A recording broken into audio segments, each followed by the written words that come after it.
Welcome to the How of Business with your host, Henry Lopez, the podcast that helps you start, run, and grow your small business.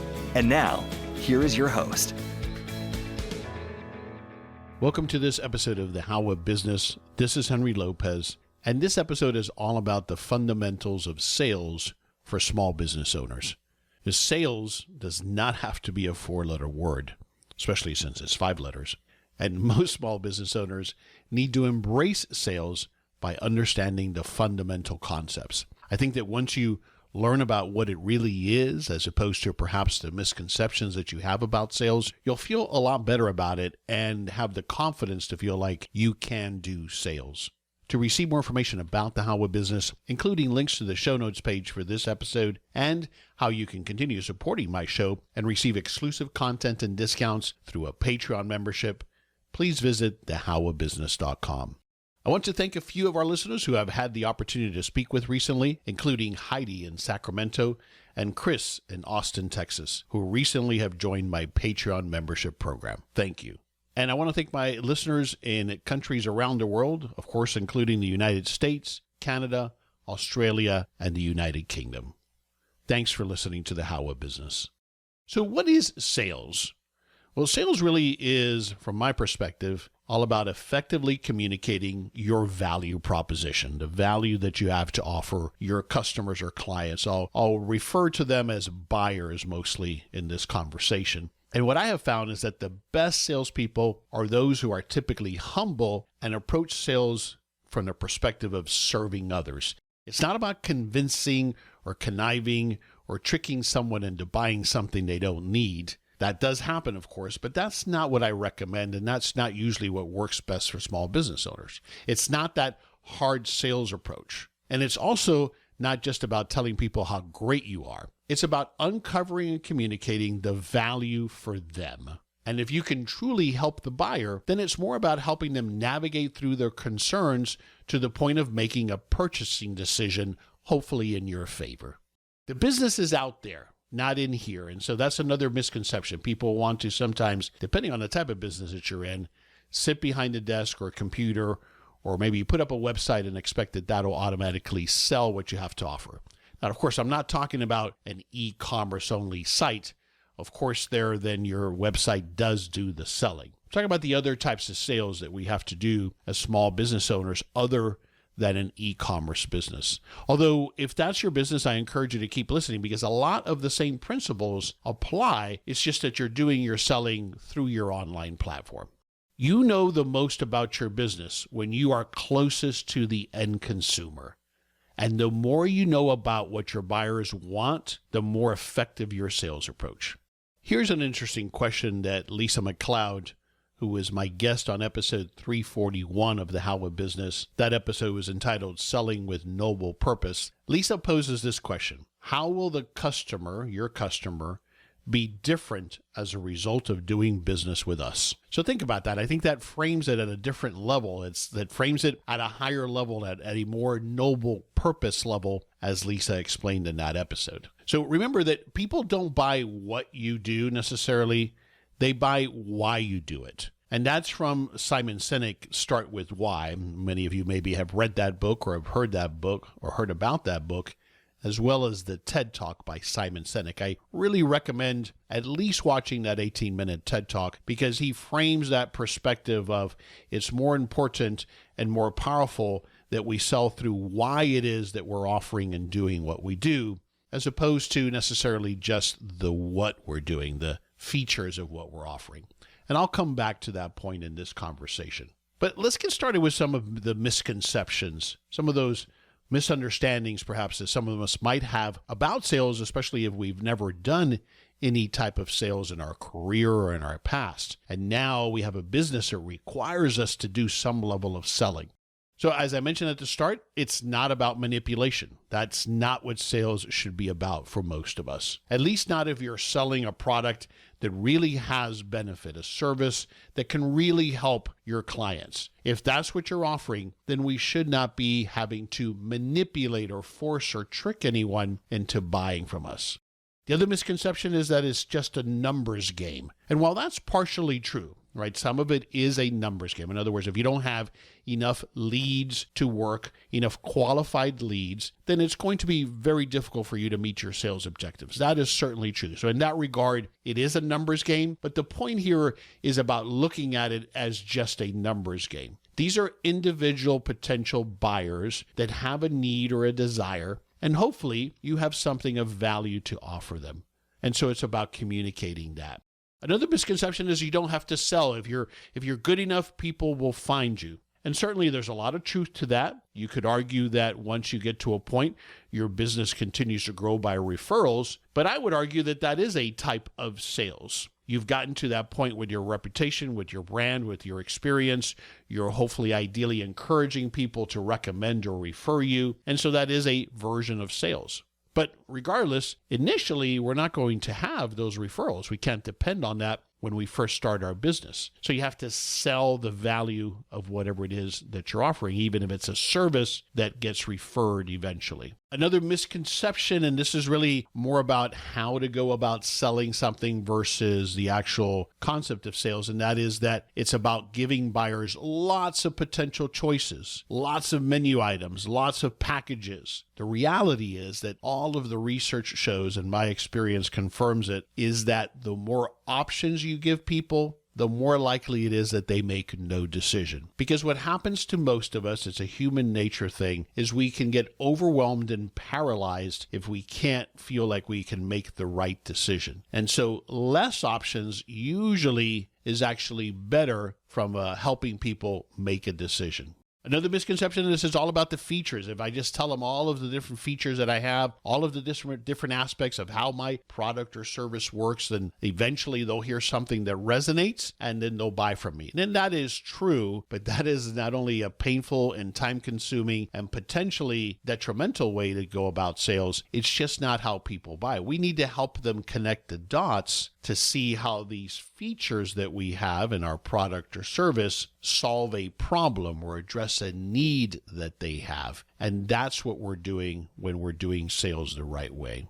Another misconception I hear about is that you're either a natural born salesperson or you're not. You're one or the other. I'm either good at sales or I'm terrible at sales. And certainly, as with anything, there's certainly some predisposition. I think that what you'll find is that people that are natural communicators, storytellers, those types of people tend to be better at sales, but that's just because they've already developed that skill of communication. I'm going to share with you in a moment what I think some of the key skills or characteristics are of successful salespeople, but that's really what that's about. Anybody can learn to get good at sales for your particular product or service that you're offering. So that is definitely a misconception, and everybody can do it within their style, within their tone, with an approach that they're comfortable with. But it is something that everyone can learn to do. And then I've heard this, I've talked about, if you have an e-commerce, people say, well, the internet has made sales obsolete. And certainly, if you are truly just an e-commerce business and that's the only way that you interact with your clients, then sure, your website is doing the selling, your product descriptions, videos, whatever content you might have on that website is doing the selling on your behalf. But other than a true just e-commerce site, and even on those sites, the words on that site are your sales method, your sales vehicle, if you will. So it all really comes down to the same basics.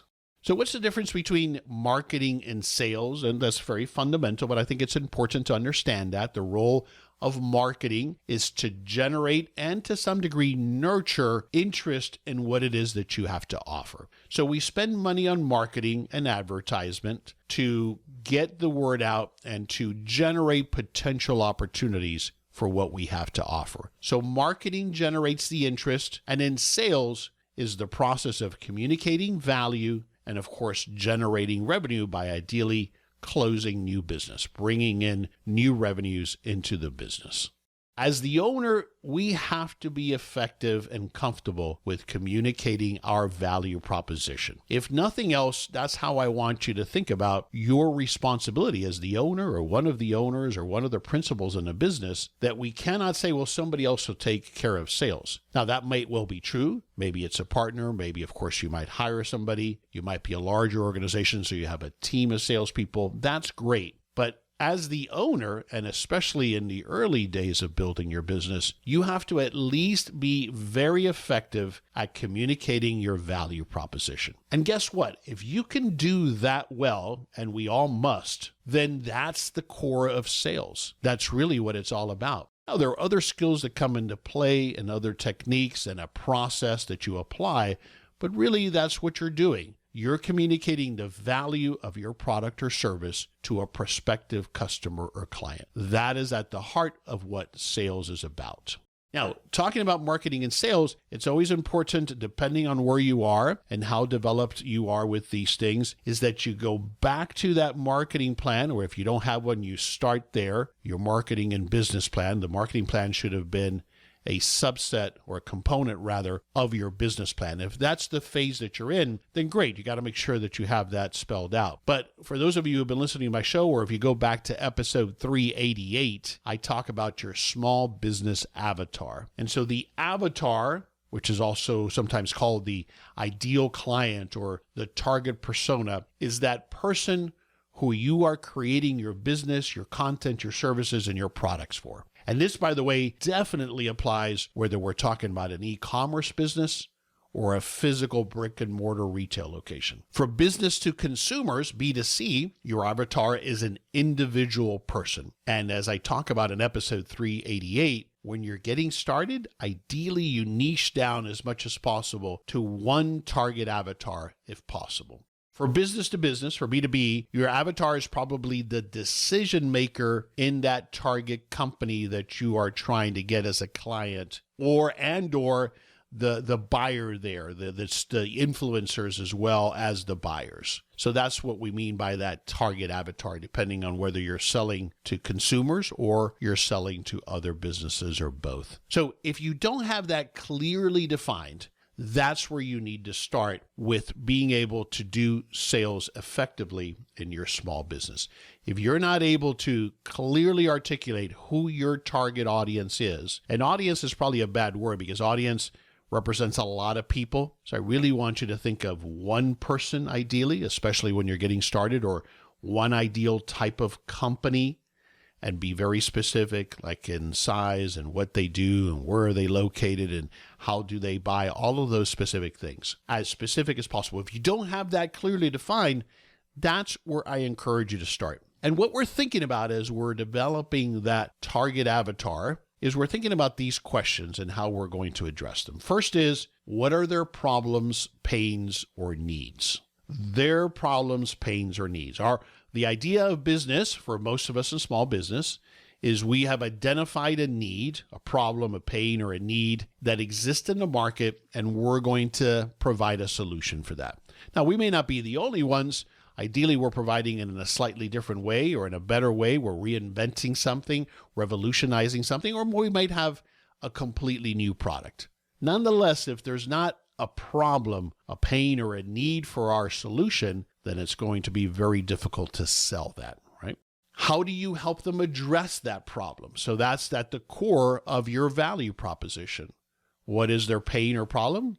And how do you help them address that? And what at the end is the value that they get? What is the transformation? What will they get out of or from using, implementing, applying your product or leveraging your service? So those are three critical questions I want you to think about. And once you've got that all put together, or if you do already, then the next step to have the right underpinnings or the right foundational components to being effective with sales in your business is to develop what's often called your elevator pitch or your pitch script, whatever you want to call it. It's about now bringing it all together and having an adjustable but unique, depending on the situation, version of your way that you explain what it is that you do, what it is that you offer. Again, this is often referred to as the elevator pitch, meaning that when you meet someone and you have a short period of time, like in an elevator ride, or more realistically, like at a networking event or a short presentation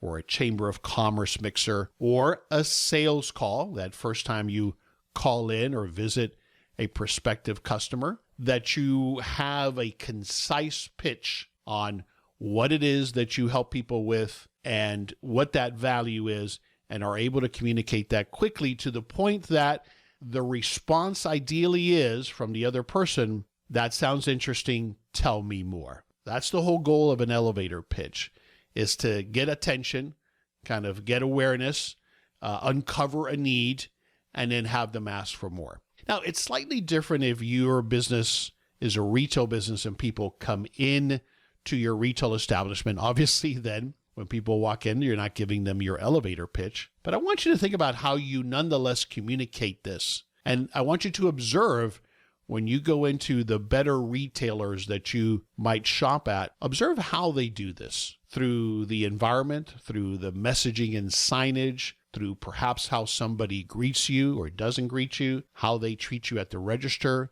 Do they offer help while you're in the shop? All of those little things are the way that in retail, you're communicating what you're about and the value that you offer your prospective customers. So once you've got that elevator script or pitch down, then it's a matter of how are you going to use it. So in more traditional sales, where we're selling to someone, perhaps over the phone or visiting them, whether it's an individual client or a company, then you want to evaluate what works best for you, a script that you'll follow initially until you've made it your own, or what I prefer to do, which is some notes, some bullet points on the key points of my value proposition, and then I'll say it in my own words, and with practice, I'll get better and better at communicating what my value proposition is. If, again, what you are doing is e-commerce and you just have a website, then what I encourage you to ask and look at your website is understand, is my website targeted, or am I trying to appeal to everybody in the world, which is usually a mistake, particularly when we're getting started?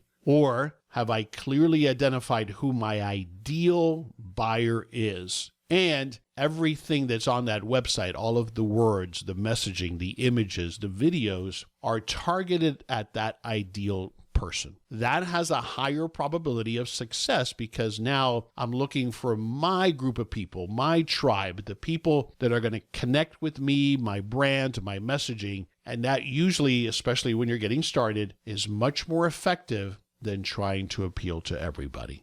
I've mentioned the different scenarios that we might find ourselves in depending on the type of business that you're in, B2C, business to consumer, versus B2B, business to business. So when we're doing business to consumer, it could be that you're a professional, maybe an attorney, an accountant, a doctor, a dentist. You could be an electrician or a plumber or whatever you might be, where you are dealing with individual consumers. Maybe you're a roofing contractor or a painter. Whatever you might be there in that case, you are trying to generate opportunities for your business. So that's the marketing side of your sales process. And then maybe you're getting calls, or you're calling out to prospective clients or customers.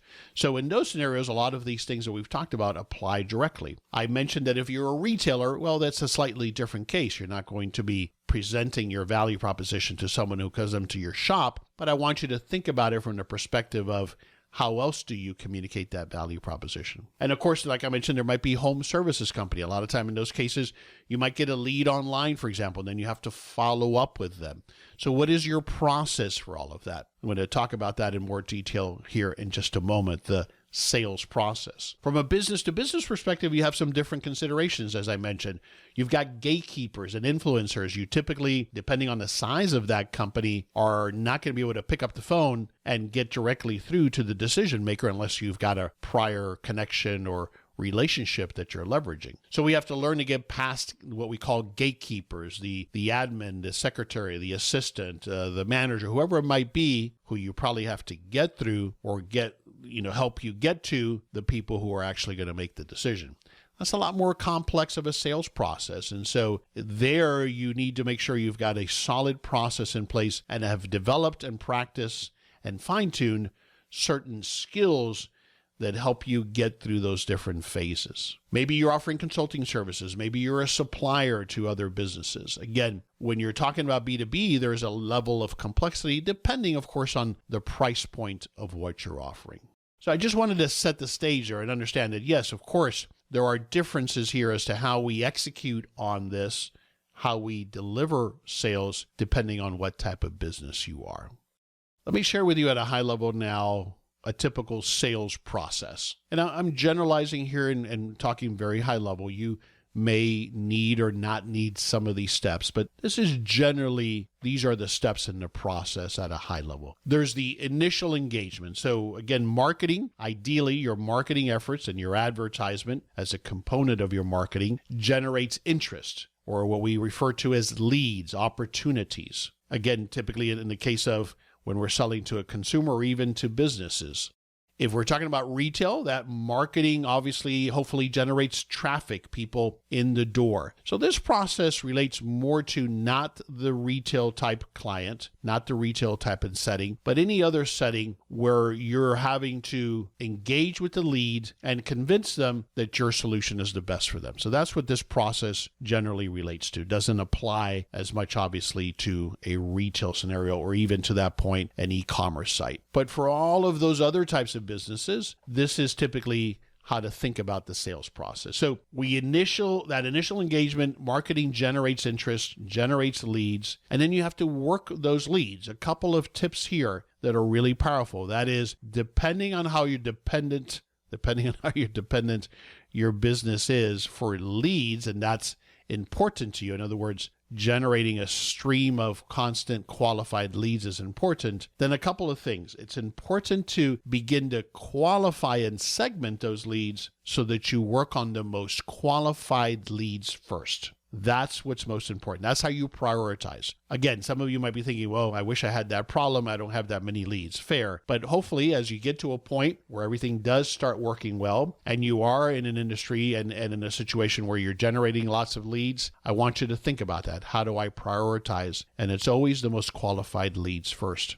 So you want to think about it as a funnel, a sales funnel, and we're trying to generate at the top of that funnel as many leads as possible. But leads require some level of nurturing, as we say, depending on the type of business that you're in, the type of product or service that you sell. So your marketing effort and sometimes even your sales effort might require that you nurture that lead. That means that that person might have expressed interest, but they're not ready to buy, either because they haven't learned enough, or they haven't really understood your value proposition, or they haven't developed enough trust with you to buy yet. And so that's why we have a process. But remember, if you are in a situation where you have lots of leads coming in, it's key that you qualify those leads and work the most qualified first. The other key component is being as responsive as possible. And this really applies across the board. I mean, you could be, for example, a medical practice and you have inbound calls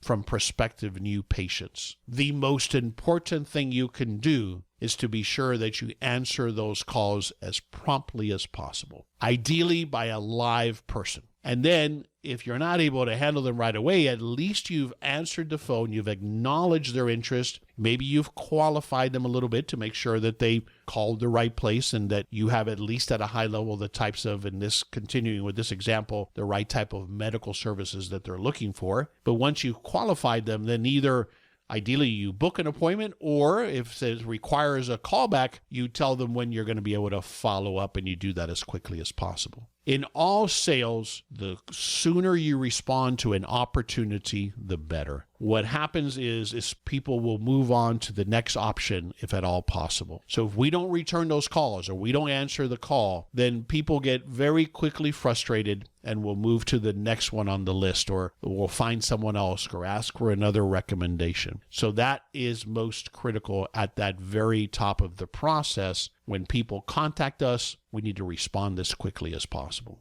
The next step in the process, again, depending on what you offer, is what we call discovery. And you may have no discovery or lots of discovery, again, depending on the complexity of the product or service that you offer. But discovery is just a general term for that step in the process where now you're uncovering, understanding, listening, asking questions to understand that prospective buyer's pains, needs, and desires. So I touched on this a moment ago, the need to understand what those pains, needs, or desires are that you can help address. So that's what we're doing in the discovery phase, is we're having the prospective buyers share with us by asking questions and listening. What are their pains, their needs, their desires? And then beginning to position the value of what we have to offer to address those pains or needs or desires. So it's all about asking questions.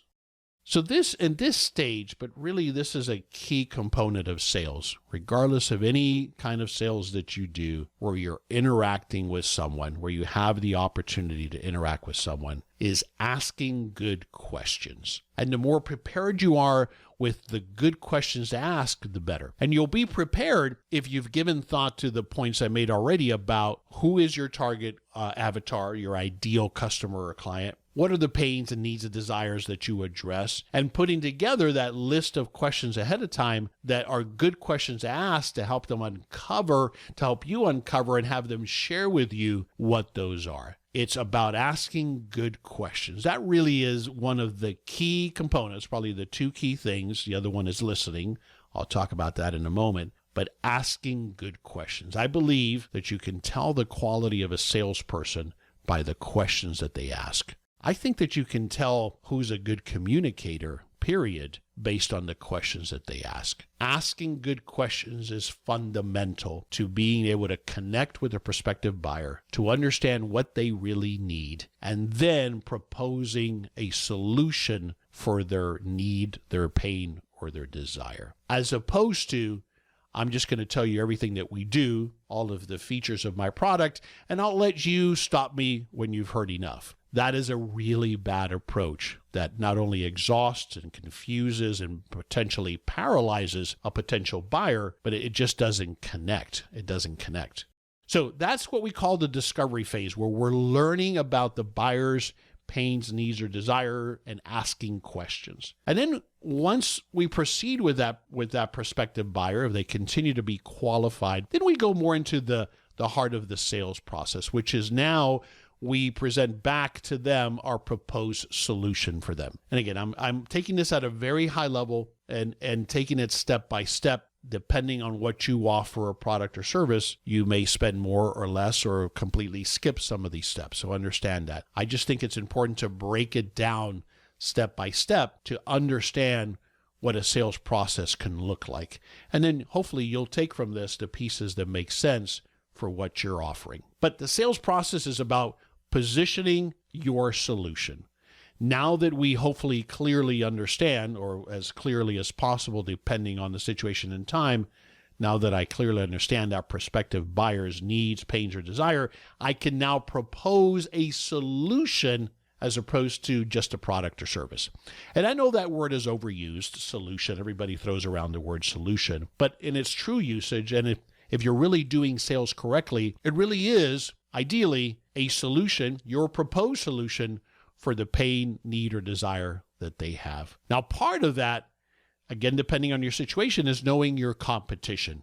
What are they going to offer? How are they going to potentially position against you? Meaning, what are they going to say about you? And I, by the way, do not believe in directly naming competitors unless it's just obvious or the specific situation dictates. I prefer to do it in a way that you highlight your strengths, and then the buyer is smart enough. The buyers will know, if you explain it to them the right way, that that's something that maybe the competition doesn't have. I don't think we have to be sleazy, for lack of a better word, about positioning against our competition. But we must respect our competition, learn about them, and that's a continuous process because they're going to be adjusting and shifting just like you are. So it's never, I learn about them and I'm done. You're always learning about what the competition is doing. Just to jump ahead, a great question after you close a piece of business, you sell somebody someone, or they join your membership, or whatever the case might be. If you're able to ask people, why did you select this? I know you were considering another option. I'm curious if you'd share with me why you ended up selecting us. That is invaluable information that if you can gather that, especially in that early honeymoon phase, as we call it, of your relationship with that client, you will get tremendous insights into what it is that you're doing well and how to continue doing more of that. So your sales process, though, as I'm going through these phases, needs to be documented as much as possible and as it makes sense. It could be just a flow chart, a process map that lays out the primary steps. And if you have nothing right now, I would encourage you to start there. Just map it out. And you might start in a brainstorming session, you and your partner, or you and your salesperson or salespersons in a room, putting sticky notes up on the wall to kind of lay out the key steps in the process. And then what you'll do over time is start to identify where are the weak points? Where are the bottlenecks? Where can we improve things? Maybe we need a bit more nurturing of leads up front, and maybe a download document might help with that, or a video might help with that, or a series of follow-up emails, because follow-up is the next key component in the process. And as I've often heard said, the gold is in the follow-up. And yet it's something that we almost instinctively have a resistance to. And I think it's because we feel like maybe we're pestering people or bothering them. But it is our responsibility, if we want to get these sales, that we follow up with people after that initial interaction. So let's say that your sales process, people come in to see what you have to offer, either to your showroom or to your space or whatever the case might be. And that's a key event in the sales process, where they come in for a demonstration, for lack of a better word. Following up then, if they didn't make a decision right then and there, which is often the case, people usually like to think about it or look at the numbers or converse with their spouse or partner or whatever the case might be. That follow-up is critical. Sometimes it's as simple as people get busy, they get distracted, they get back into the rhythm of everything else that they're dealing with. And while this decision to buy your product or service may well be important to them, it's gotten pushed down on the list because they've gotten busy or sidetracked. So sometimes it's just a matter of staying in front of them to help them come to that decision point. So one of the things I do here, again, if your business, your sales process is such that it requires follow-up, I would set a standard. And one of the businesses that I'm involved in now, we set a standard of 7 touch points after that initial sales event where we met with a prospective client. 7 touch points. Now, those can be any combination of emails, and we have some standard templates that we use to follow up. Could be a text, could be a phone call, could be any combination thereof. And only after 7 attempts with no response do we consider that as a dead lead or a dead opportunity. Now, there's also negotiation. Now, negotiation can fall in many steps here, right? Really, the truth is that you are always in a negotiation, and we have to be aware of that. And it's a matter of who has the leverage at any point in time, whether it's real or perceived. Who has the leverage is really who has the upper hand in any negotiation. So you have to be aware of that. I had a great conversation and interview with a young man by the name of Crm System. He's young to me, but he's a very established and experienced attorney and negotiation expert. He was on episode 316 of the How of Business. In fact, he's been on the show twice, and he's an expert on negotiation. That episode title was Confident Negotiation with Crm System. Excellent episode to think about, or to listen to rather, if you feel like maybe your negotiation skills aren't great, or I think all of us can always improve, not just in sales, but certainly in negotiation. Just remember, everything is a negotiation, and so a lot of it is about positioning, and there are very specific skills and tactics that we can bring into play that, again, you can perceive them as manipulation, so be it. The reality is that that's what's happening. So we need to be aware of it as a business owner, that we are entering into a negotiation of sorts, again, depending on the product and service that you're offering, more to an extent than others. If my prices are set, then there may not be any negotiation. But certainly if I'm offering services or other packages, or my prices are somewhat negotiable, then I need to be prepared for how to do that as effectively as possible.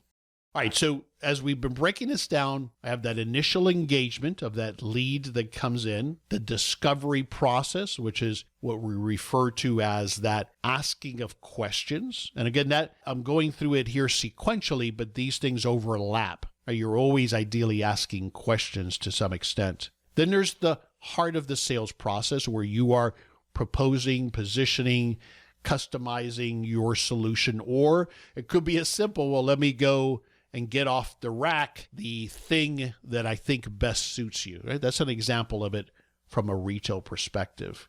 Or on my website, after making certain decisions or clicking on certain menu structures, I'm going to navigate you to the solution that I think fits you best, right? There's follow-up, critical to any kind of sales where you are meeting with a prospective client or they're coming to your place of business and they're often not making the decision right then and there. Or maybe you have to follow up with a quote for those particular services. That's often common with home services, for example. And then you need to follow up on that quote to see if they want to move forward, right? So there's that part of it. The follow-up is critical. Negotiation, again, happens from the moment we start talking to someone, if not before. We have to understand that that's happening and get better and better at that. And then ideally, we get to a close. Ideally, it's a win in our favor, but could be a loss as well. And the debriefing after a close, win or loss, is probably one of the most valuable things you can do in any sales process. It's easy to do when we win, right? It's positive. We all want to talk about wins. It's a lot harder to do when we lose a deal. But I'll tell you, in my sales experience, when you debrief on a loss, as painful as it can be, there's a heck of a lot to learn. My tip there is, especially if there's a team or there's other people involved, if it's not just you, or even if it's just you, don't go into it with let's point fingers as to what we did wrong and why we lost. Instead, go into it as to how can we learn from this? What can we adjust? Where was the disconnect? What could we have done better? What could we do better next time? And if you go to it honestly and genuinely with that attitude, you're going to get a lot out of it.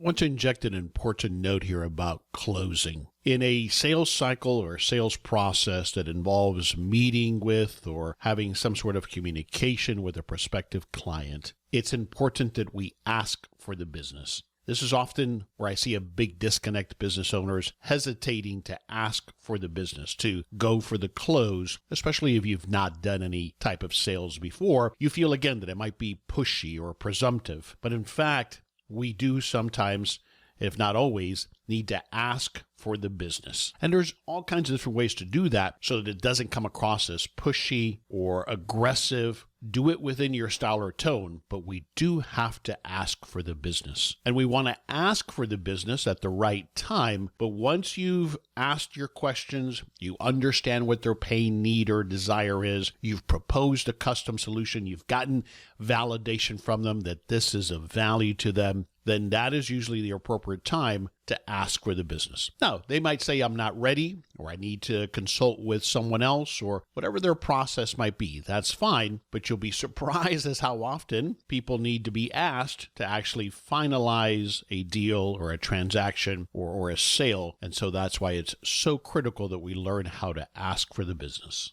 Now, related to this, but throughout, but certainly at this point, you need to be tracking your win rate or your close rate. That's a critical statistic that you need to track. Of all of the leads that you worked that came in, that became prospects, in other words, you had a sales interaction with them of one sort or another, how many of those that you closed, and we express that as a percentage or what's often called the win or a close rate. It's a critical piece of data that if you're not tracking that now, you must begin to track that if you have any kind of sales process like the one I described.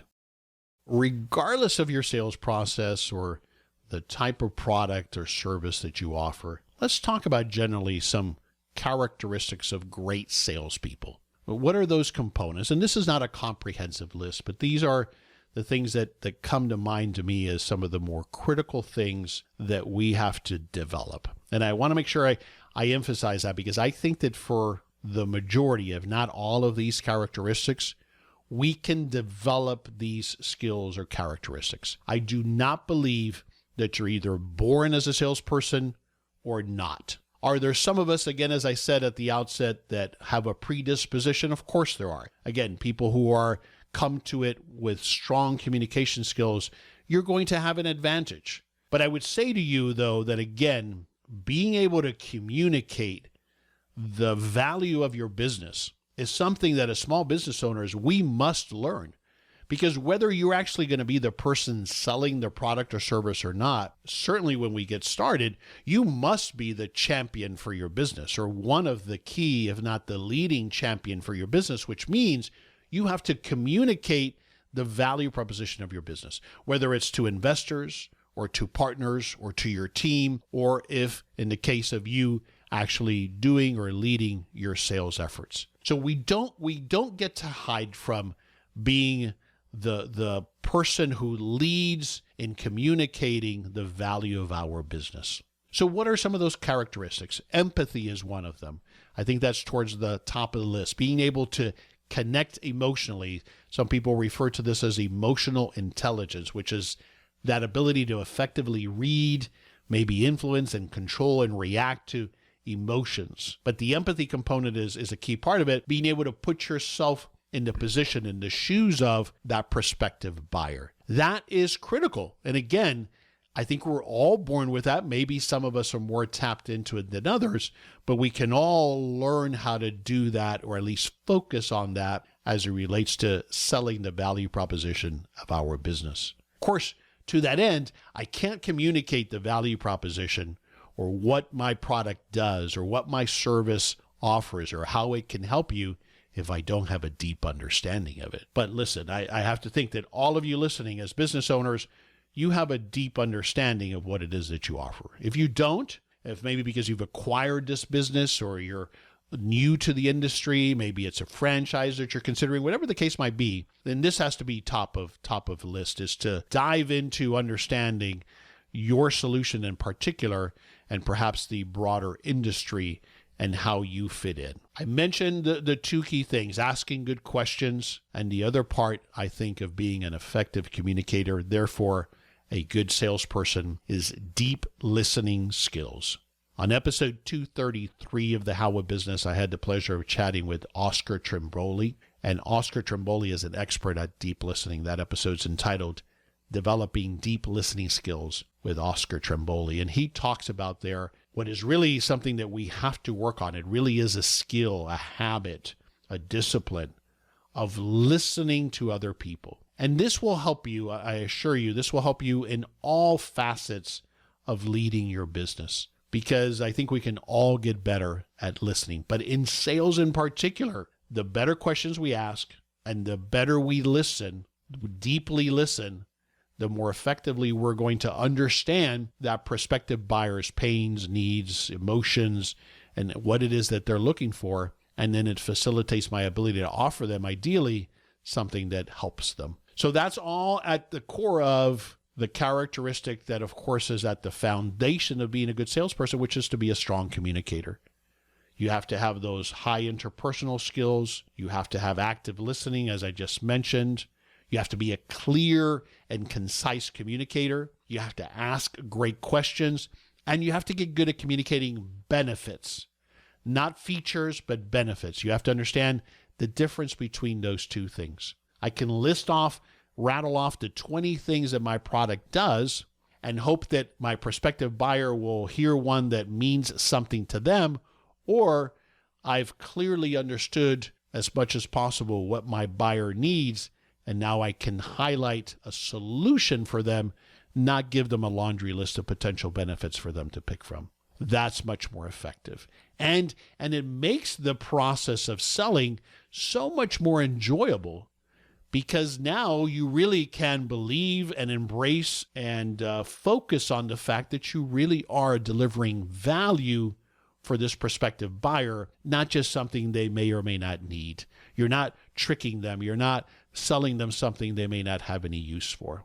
Another characteristic or group of characteristics is you have to bring to it passion, energy, enthusiasm, and of course a belief, as I just said, that what you have to offer is of value. You have to believe that. It's really hard to do this, although it can be done. And of course, you've probably been at the receiving end of it. But ideally, the business that you have, the product and services that you offer, you really believe in.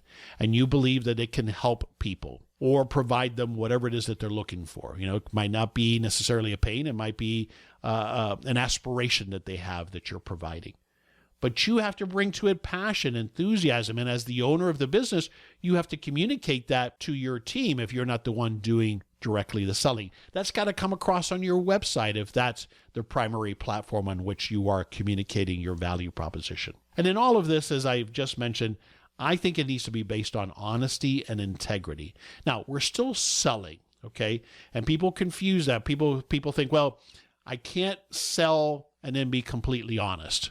And that's not true. I think you have to understand the separation there. In sales, we don't lie, but sometimes we do need to highlight the better side of what we offer, right? And that I can do that and still have honesty and integrity. Because I think that if I look out for the customer and I truly qualify that we are a fit for them, and I truly and honestly and genuinely don't try to sell them something they don't need or they can't afford, then I think I'm sticking to my integrity and feeling good about what I am doing. You need to be coachable. So the last characteristic I'll mention here of great salespeople is you have to always want to learn, is what I mean by being coachable. You have to be open to new ideas. That's why that debriefing after a sale, whether you win or lose, is so powerful. You have to be open to saying, maybe I'll try this slightly differently, or I'll say it this way. Everybody can do this. And if you're going to be a small business owner, I challenge you that you need to be able to do these things regardless of what type of sales you might specifically be doing yourself. So let's talk about sales tools just briefly, depending again on how many transactions, how many leads you're working. If you are in a business where you have leads coming in that need to be tracked, that need to be nurtured, that you need to keep track of when you spoke with them and how you followed up with them, or you need to send them a series of follow-up emails, then you need a CRM system, a customer relationship management system. And there's lots of them out there, including systems like HubSpot, Insightly, or Soho. I don't have necessarily a preference, although I have some experience with HubSpot, and they have a free version, which might be good enough at least for you to get started. But you need a tool, a system that helps you manage all of these leads and the relationships, hence why they're called CRM, Customer Relationship Management, to foster and develop these relationships.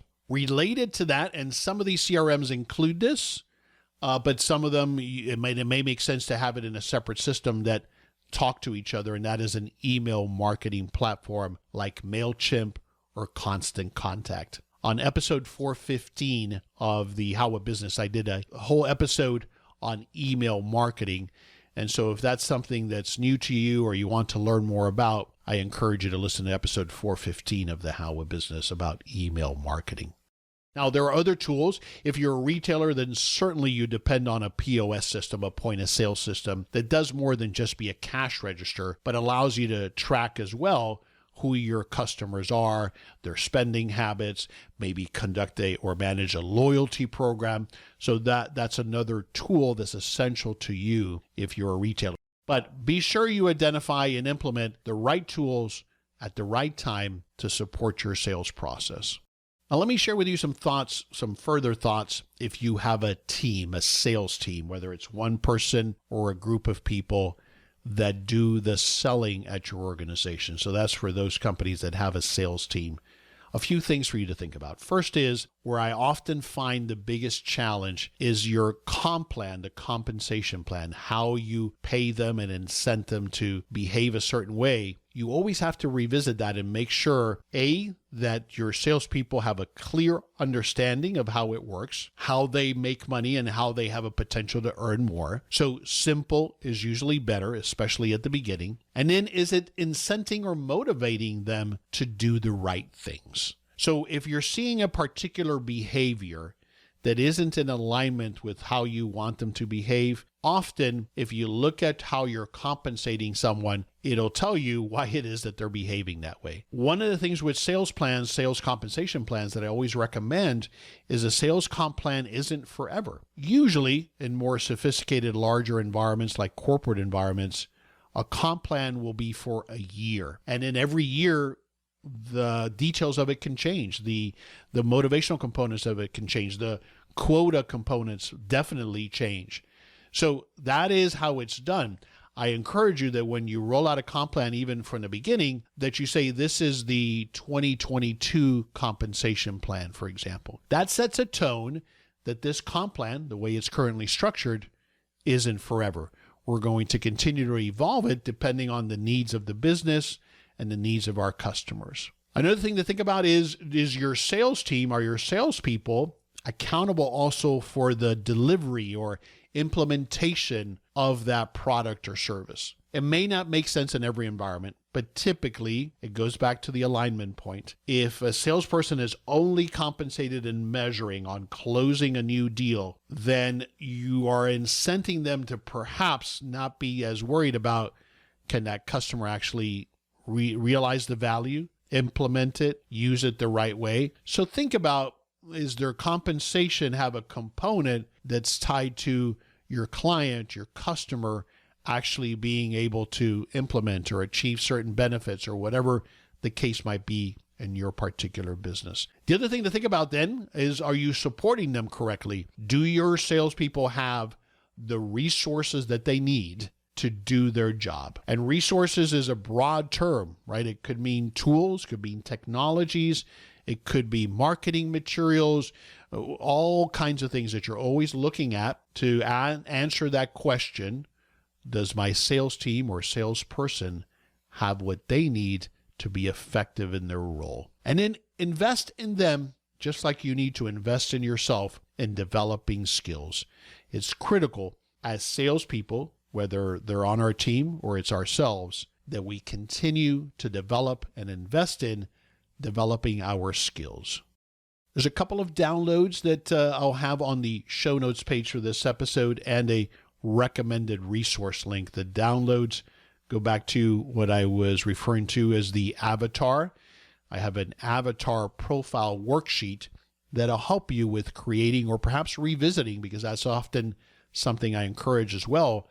Maybe it's been a couple of years since you defined your target client. And what can happen is we slip off of that or we lose focus. So this worksheet will help you with defining your target avatar. And then the other download is what I call the elevator pitch worksheet and guide that'll help you craft your elevator pitch or revisit your current elevator pitch. And then you can see, are we communicating that message effectively on our website? Are we all, at least at a high level, communicating the same value proposition on our team? Do we have a concise definition of that? And is that what we're sharing in all of our marketing and advertising and throughout our sales process? And the recommended resource, I'm a big fan of HubSpot, and I'm not compensated for this, but I really like a lot of the materials that they have, the free resources that they have to learn about sales and marketing. And in particular, I'll have a link to a blog post that's entitled 15 Tried and True Ways to Improve Your Sales Skills. And that's on the HubSpot website. So I'll have a link to that because I thought that was a great synopsis of the characteristics of a salesperson. Their list is a lot longer than mine, but I have some of those things on there. And where to get started, how to develop your sales skills. So that's a great resource that I would recommend. So what are my key takeaways for you as a small business owner as it relates to sales? First and foremost is to change your mindset about sales if you're coming to it with those preconceived notions that it's a four-letter word or that it's not something I'm good at or that it's about manipulation. You really need to rethink it and have a mindset shift about really what it's about and how we have to, as the business owner, be responsible for being able to sell or communicate our value proposition to our buyers. Learn as much about the problem or needs of your target buyer. When you do that, then you really are able to communicate effectively a solution, your value proposition to that buyer. And then if it's a fit, and if it's not, then that's okay too. You're not trying to manipulate or cheat or trick anyone into buying something they don't need. And if you will spend the time to uncover what those needs are, then the more likely it is that your value proposition, well, first of all, you might decide, well, this is not a fit, and so you identify that as early as possible. But if it is, you communicate what your value proposition is. You do have to do some follow-up, but it's not about high-pressure sales. That's really not, in most environments, what's most effective anyway.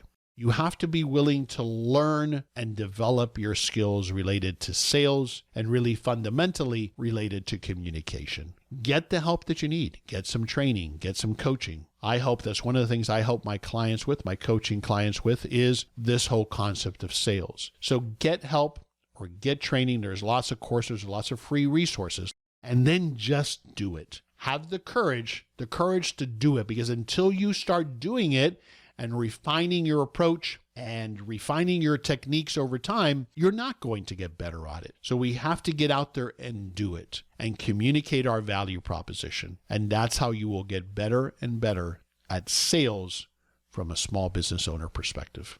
I wish you the best as you continue to plan for starting or growing your successful and profitable small business. This is Henry Lopez. Thanks for joining me for this episode of The How of Business.